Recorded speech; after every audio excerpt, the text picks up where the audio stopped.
What's up, athletes? We're going to try to make some new content, new review content, about books that I've read recently.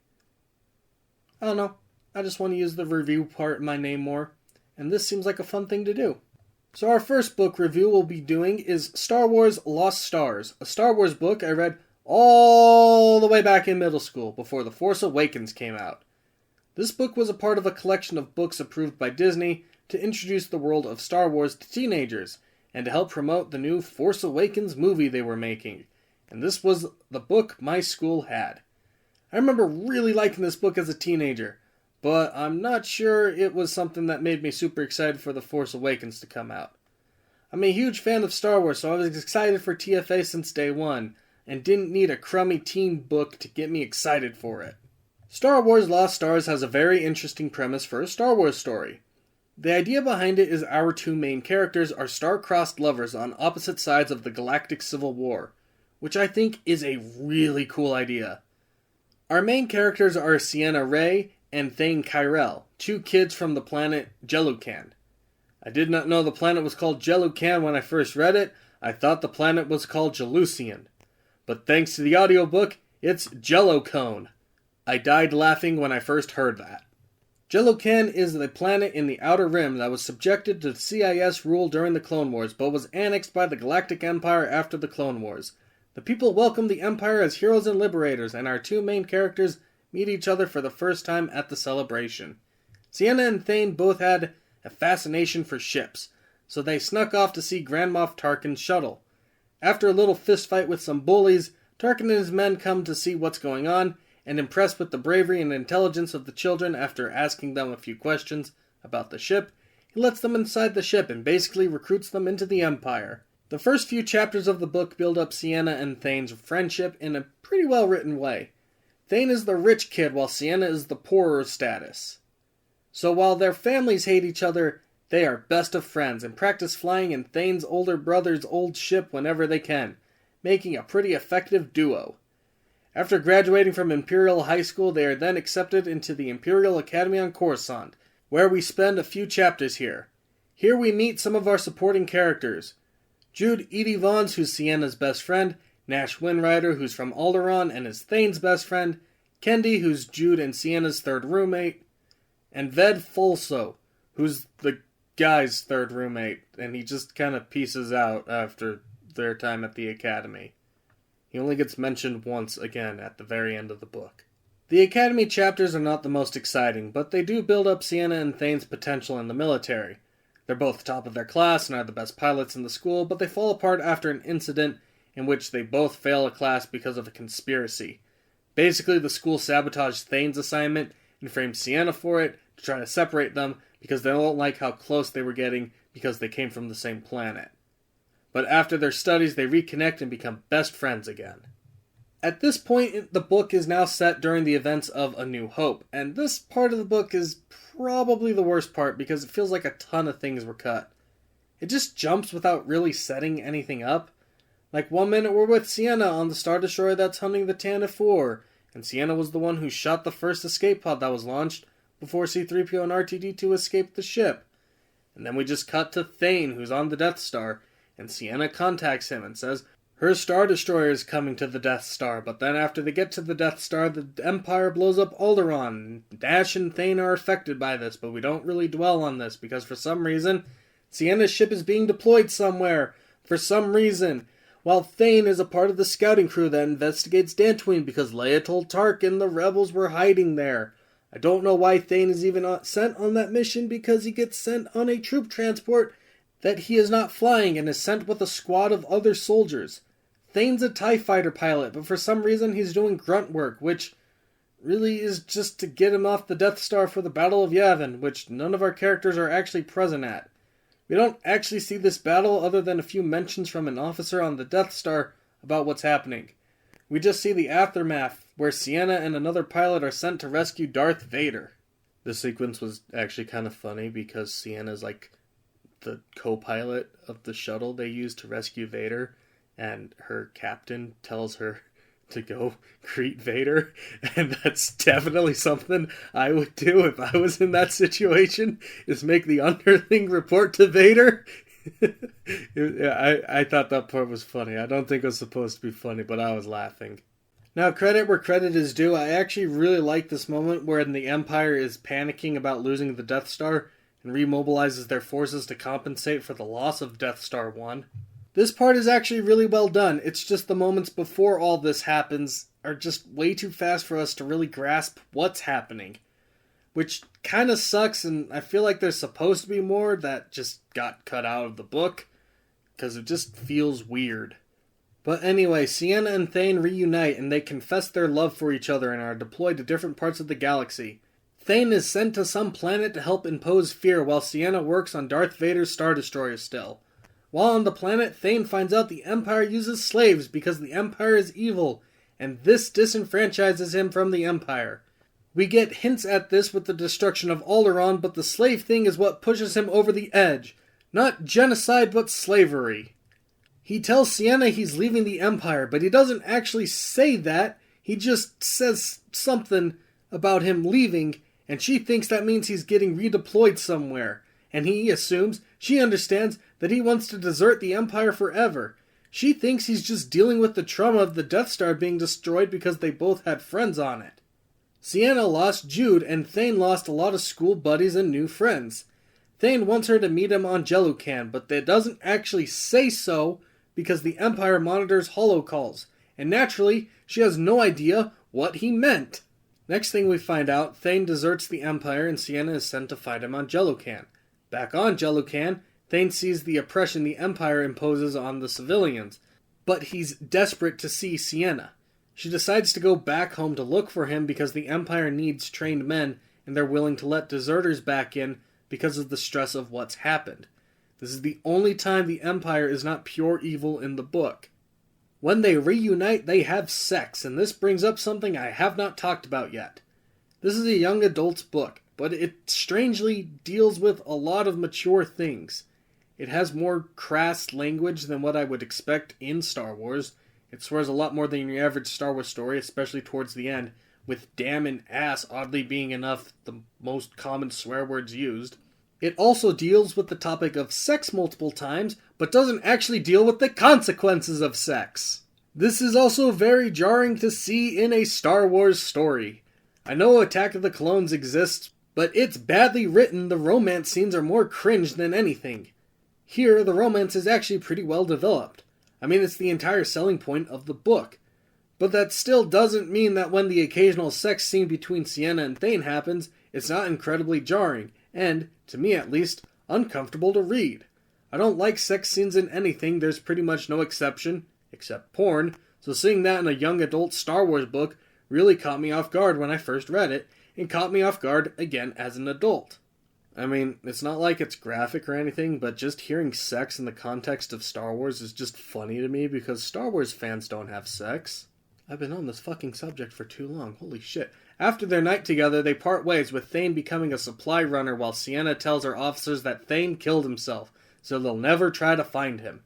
While they're away from each other, they cry because they love each other but cannot be with each other. Ciena is completely loyal to the Empire and the Empire alone, while Thane is disgusted by both the Empire and the Rebels because the Rebels also killed like billions on the Death Star. This next part of the book is not super interesting. Thane helps these supply runners on a few missions while Ciena is tasked with rescuing stormtroopers on a planet that just had a volcano go off and flood the city with lava. After rescuing the troopers, she sees there's a bunch of civilians that need rescue still, so she flies the transport to rescue the civilians, and then she gets reprimanded for it. She has to tell herself the reason the officers are mad is because she never confirmed she could rescue the civilians with them. We'll come back to this in a bit. Thane, on the other hand, is happy with his new life until he meets Wedge randomly on a planet that's under the Empire's control, but they refuse to help after the planet is hit with a natural disaster. So the rebels just come in and help the people, gaining a new ally in the process. I have no idea why the Empire didn't send people to help, because they know the rebels would just use that opportunity to recruit more people to their cause, which they end up doing. I mean, I guess it's easy to take down a military dictatorship when the military dictatorship just acts stupid. I'm actually kind of hung up on this plot point. This planet's under Empire control, And the rebels are just able to send in their own people to help this planet, despite this planet being an imperial planet. This doesn't make sense. How are the rebels even getting here? And why are they going here in the first place? They just come here, they get a bunch of people to recruit for their cause. The planet's still an imperial planet, but now it's got a huge rebel cell on it. It doesn't make any sense. Why isn't the Empire helping its own people?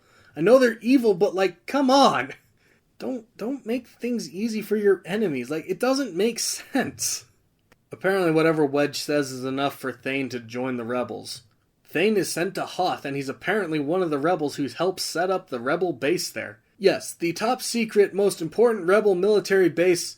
I guess it's not the most important rebel military base. The most top secret rebel military base that they have, Hoth, was helped set up by this random OC, who was just recruited a week ago.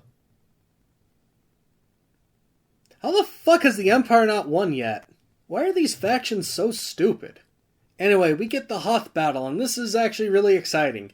Thane and his rebel buddy take down an AT-AT by shooting the exposed and weak parts of the walker's foot, separating the foot from the leg. Thane learned that the foot was the walker's weakest link. This is before Luke tells Rogue Group to use their harpoons and tow cables, and sadly, Luke doesn't get to say this in the book. It's only relayed to Thane from his gunner who got the message. Luke isn't actually in the book, but Vader is, which is interesting, and I'm a little disappointed that Luke has no presence in the book. But whatever, I guess. After the Walker battle, Thane and his gunner make it to Echo Base just before the Empire arrives at the base, and they get in their X-Wings and escape after this short dogfight. Meanwhile, Ciena is the person in charge of the TIE Fighter pilots that are chasing the Millennium Falcon in the asteroid field. I actually really like this scene because the author tried to humanize the pilots before they died, which is actually pretty cool, and it is a little sad to know they die horribly. Like, I mean, it's not much, but it's kind of sad hearing them cry out before they die and get crushed by asteroids, but hey, I appreciate the effort. But then there's this weird plot hole where Admiral Piet is still a captain at this point, despite the fact he was promoted to admiral before the Hoth battle. Ciena doesn't learn he's admiral until after she tries to help the TIE pilots, which doesn't make any sense. Piet himself tells her he's now admiral after this sequence, when she should have known this because he had been since the battle began. It's a weird nitpick, but it bothered me when I read that. It didn't make sense, and it doesn't make sense now. After the Hoth moments, Thane is a part of Corona Squadron, an elite rebel squad that does intel missions. Here he is reunited with his old classmate Kendi, who's here for some reason. She defects, but the book doesn't really explain why. Thane gets drunk and confesses to Mon Mothma that he's got a raging boner for an Imperial officer, and Mothma's like, "Ah, gee, that sucks, I know what that's like." And then Thane gets embarrassed by this after he sobers up. I'm not gonna lie, it's kinda weird how these legacy characters are interacting with our main characters. Earlier in the book, Thane actually danced with Leia at a ball in the Jedi Temple when he was still at the Academy. Ciena was in charge of rescuing Vader after the Battle of Yavin. General Riken is in charge of Thane's squadron. Ciena and Piet have a ton of scenes together, and Grand Moff Tarkin basically recruited both of them as kids. I mean, they're fun Easter eggs and they make my monkey brain get excited. It's just kind of funny these two characters meet the most important characters of their respective factions' leadership. Except for, like, the most important characters. Like Luke and the Emperor. Anyway, Ciena's mom ends up being accused of stealing money from the Empire at some point, so she returns home to comfort her dad. Thane hears about her mom on the news and returns home to comfort her. They have sex again, and then after the trial with Ciena's mom, her mom is found guilty and sentenced to slave labor. This now gives us the dumbest character motivations for staying with the Empire. Ciena is loyal to the Empire because of the good it can do for people, and because she promised to be loyal to it when she was a kid. The place she comes from is big on keeping your promises, regardless of what the promise is. Now, the issue here is, she says the Empire does more good than bad, but we never see this at all. This is kind of an issue, and I know someone's going to say that us not seeing the Empire do good is the point, but I'm going to counter that by saying This is her entire motivation. She's one of the main characters, and her entire motivation for being with a group of people is something we don't see. And honestly, I think that's an issue. I'm not saying I need to see the Empire as the good guys. They're not, and I would never say they are at any point. But by just basic interaction, the Empire naturally would do a lot of good things alongside doing a lot of bad things. The problem is we never see these good things, which again are Siena's entire reason for staying with them, despite all the damage they've done for her. If she was just a side character, like Nash, who's also still loyal to the Empire after what happened to Alderaan, it would be more accepting. Although, Nash still being loyal to the Empire after that's kinda dumb too. Nash even says he's only loyal to the Empire still because that's all he has left. He has no home, no family, nothing but the Empire. But Siena constantly sees the pain and suffering the Empire brings, but never the good, and yet somehow the thing we never see is her motivation for staying with the bad guys. It doesn't make sense. This isn't even a case of the Empire is pure evil, that's why. This is just the author not making the Empire do good things because they're the bad guys. Which is perfectly fine, but if we have a character whose motivation for staying with them is because they do good things, we should probably see the good things they do that our character's motivations are based on. When we meet up with Thane again, he's told by General Riken that the rebellion is a volunteer army and he's free to come and go as he pleases and doesn't need to report his off-duty time. Which sounds like a huge security flaw. The Last Jedi shows that military discipline is a huge factor in the Resistance, which is significantly smaller than the Rebel Alliance, and yet for some reason, the Rebels are okay with people just going AWOL without telling their superiors anything? How has the Empire not beaten you yet? Yes, I know. Han Solo tells Riken that he has to leave the Alliance to pay off his debts. But first, Han is being hunted by both the Hutts and the Empire, so him leaving would take one faction out of the hunt, and second, he told Riken that he was leaving. Thane just kinda dipped, and no one knew where he went or why. That's so easy to infiltrate then. Holy crap. Why is the Empire not capitalizing on this? Riken has Corona Squad go on a mission to scout out why there's a huge surge of Imperial ships in this one spot of space. For whatever reason, the Imperial Navy decided to host a meeting here for some reason. Doesn't really matter because this is the first time Siena and Thane are on the same battlefront. Now this could have been interesting. Admiral Piet tells Siena he wants one rebel ship to escape so that they can report what's happening, because this is part of the Emperor's plan to lure the rebellion into a trap. But for some reason, Piet doesn't want her telling her squad that, so they don't know, which is dumb. How is she going to tell her squad to pull out when there's only one ship left? Why wouldn't he just tell the squad in the briefing that they want one rebel ship to escape? That way the squad could get one rebel ship to escape instead of killing them all, even by accident. But whatever. Nash and Siena lead 2 other ships to engage the 5 X-Wings of Corona Squad. Siena announces herself to the ships, and to her horror, Thane replies to her. Now she knows that she has to try to save Thane, while Nash is furious that his best friend is not only still alive, but is fighting for the rebels. So he wants to kill him now. A fight breaks out, and Siena constantly tries to get in the way of Nash's ship to shoot at Thane. One TIE fighter blows up, and then one Rebel X-Wing blows up, and the Rebels escape. So, I haven't mentioned this yet, but Nash has a crush on Siena, but she shot him down a while ago. So after the battle, he hugs her and thinks she's mad the dude she loves is now fighting for the Rebels, and he shouldn't have tried to stop her from killing him. Nash thinks this moment is a bonding moment between them, but Siena is now more conflicted on her feelings because she can't tell Nash she's been fucking Thane, but she doesn't want him to think she's not upset by the revelation Thane's fighting for the Rebels. This is actually a pretty well done scene. At this point in the book, we're at Return of the Jedi, and it kind of breezes through the preparations for battle on both sides. Siena is surprised to see a second Death Star. She's one of the officers present when Palpatine arrives. And then she's getting ready for battle because she chose to be a TIE fighter pilot in the battle. Thane's squad is also sent to Endor. There's big explosions, the first Rebel ship blown up by the Death Star, was the ship Thane and his squad used. Sienna shoots down some X-Wings, Thane shoots down some TIE fighters, then the shield protecting the Death Star goes offline, and Thane covers Lando and Wedge as they fly inside the Death Star to blow it up.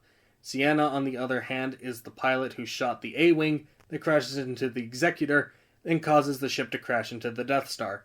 And then she gets a retreat order, tries to help some damaged TIEs by covering their retreat, gets hit by some debris from the Death Star explosion, and crashes into the hangar of a Death Star, while Thane goes to party on Endor. Honestly, Monkey Brain went hard here. This is the most exciting part of the book, it's got the most action, and it's fun seeing these brief shots of an X-Wing or TIE fighter in the movie, and learning that it's actually our main characters of the book flying those ships. My monkey brain was just going hard here! The rest of the book is not nearly as eventful. Sienna is completely disillusioned to the Empire now, but makes no efforts to leave them at all. She hates them now, but still believes in them for some reason. Thane is helping the New Republic rat out the remaining Imperials who are locked in a civil war with each other for power, but they all come together for a final stand at Jakku, because that's one of the selling points of the book, is that it'll take place on a planet we will see in The Force Awakens. Sienna is made in charge of a Star Destroyer herself, and Thane is conveniently tasked with leading a boarding party to capture the Star Destroyer and use it against the Empire. Not gonna lie, the fact his squad is tasked with capturing this specific Star Destroyer Sienna takes over is incredibly convenient, and this time we can't even use the argument of having our main characters present for movie moments because this never happened in any movie. I also want to take a moment and talk about how there's a missed opportunity here. Okay, so Sienna hates the Empire now, right? But she's only sticking around because her parents might be punished if she deserts, which, okay, fine. But that's still kind of a missed opportunity to have her leave this group she now hates and tries to save her parents. But because her dad is still super loyal to the Empire and her mom is still a slave, she's unable to save them and then just goes on the run. Her even agreeing to help fight for the Empire at all instead of just running is honestly really weird since she's at a point now where she wants nothing to do with them. I'm not saying she should join the New Republic because she has no reason to join them either, especially since all her friends except Nash have died because of the rebels, but I think it would have been kind of interesting if she just left, turning her back on the military forever. But anyway, Thane boards her ship and he and his squad fight through stormtroopers to try to stop Sienna from causing the ship to self-destruct. He and his team disable the thing that allows the ship to blow itself up, because that's apparently something that's just accessible on different decks of the ship. But Sienna decides to just kamikaze the ship, and then she has her life flash before her eyes, and she's willing to apparently go down with her ship for some godforsaken reason. Yeah, at this point I have no idea why she's doing this, at all. The ship is doomed, and I know she's afraid of capture by the New Republic, but she doesn't even consider just trying to run away. She's just gonna kill everyone and sends all her men off the ship instead. Thane orders his squad to evacuate the ship too, but he decides to stay behind to try to save Sienna. His squad gets into transports or escape pods as Thane rushes for the bridge. But the doors to the bridge are shut, but because Sienna is stupid, she had the doors locked via voice commands, and the phrase used to unlock is, "Look through my eyes." Now, I realized I haven't mentioned anything about this, but that's because until this moment, I honestly forgot that was ever something that happened. Let me explain. So Sienna is actually a twin, but her sister died in childbirth and she never met her. So she lived both of their lives using a special necklace her village gave her. If she said, "Look through my eyes," it would allow her sister to see what she saw. Which is kind of sweet, I guess. She says it periodically throughout the book at minor moments of interest, like when she's flying for the first time, or when she's boning Thane, but then she loses the necklace after she crashes her TIE at Endor. So, it never really mattered, but I guess it's kind of nice that this little subplot got some payoff. Anyway, Thane bursts onto the bridge, she punches him, takes his gun, tells him she's gonna stun him and get him to an escape pod. They start fighting each other to try to save each other, which is ironic. At this part in the audiobook, Duel of the Fates is playing, which is really funny. And then Thane stuns her, drags her to his escape pod, and saves them both in the nick of time. After their pod crashes, but they are both still alive, he starts to believe in the Force, which he never used to do before. After the New Republic finds them, they arrest Sienna, and Thane is shocked they'd arrest her, despite Sienna being a high-ranking Imperial officer.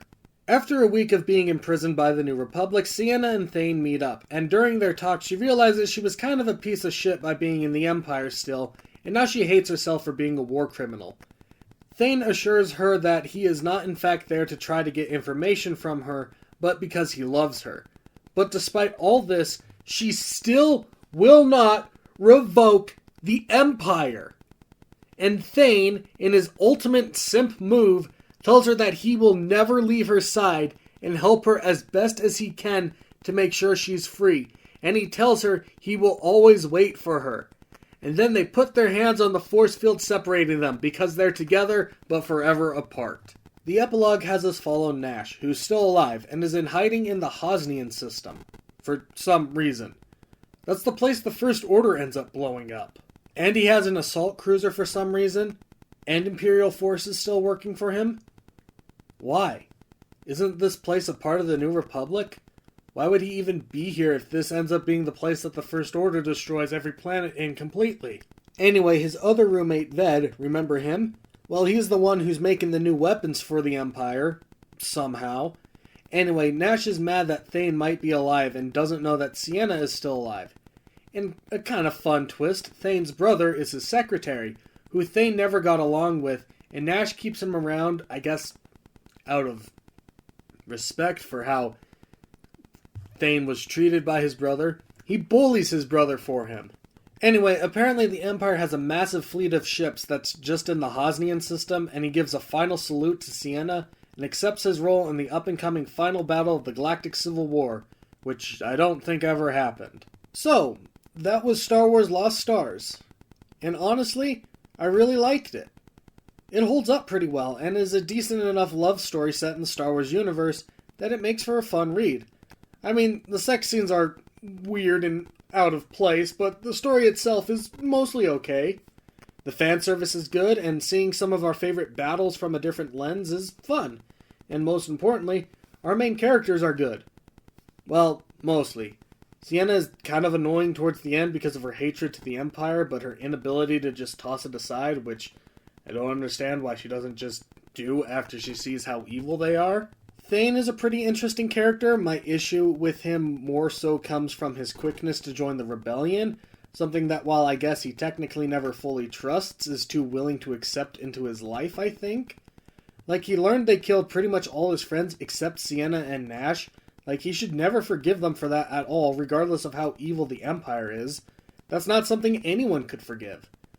That's why I was always okay with Sienna never leaving the Empire to join the rebellion, but the inverse is just kind of weird too. I do think there's a missed opportunity from both sides for these characters, but oh well, it gets the job done. The supporting characters are alright. Nash is kind of interesting, some of Corona Squad have some fun lines, but that's about it. I will say this book does not get you ready for The Force Awakens because other than Hosnia and Jakku, there's like nothing that sets up the First Order. I guess maybe Nash's fleet at the end of the book is the First Order, but they're not in the movie, so I don't know. As a book, it's a decent read. As an audiobook, though, it's pretty exciting. If you've never listened to a Star Wars audiobook, they don't hold back on these. These aren't just a guy in a recording studio reading a book. They put in sound effects and music. Depending on what they're reading, they might even have a full cast of actors, like if they do a comic. Like, these are an event. They add in filters for stuff like stormtroopers, and even if they don't have multiple actors, the reader almost always does a good job. They throw in blaster or ship sound effects if they're in battle, and there's something so cool about hearing the Hoth music during the Hoth battle in this book. Read this as a book, you'll have a good time. You listen to it as an audiobook, you'll go through a slew of emotions, getting excited when the battles happen. Honestly, I really recommend this book. I think it's a good read. There's a lot of fun moments. I know I didn't really talk about this in the review, but I actually really liked the moments at the Imperial Academy. It's just not interesting enough to go into detail on in a review. The love dynamic is actually pretty well done. I mean, it is a love story, but I think it's done in a fairly decent way. There's a nice build-up to the relationship, and a ton of other things surrounding it that, when they do confess their love to each other, it's kind of wholesome. And yeah, that'll be it for this one. I had a lot of fun making this, and I hope that this format is exciting enough to take off. I won't just do Star Wars books, but that will be the bulk of my content should I go down the book review route. And I hope you guys like this and want to see more of it.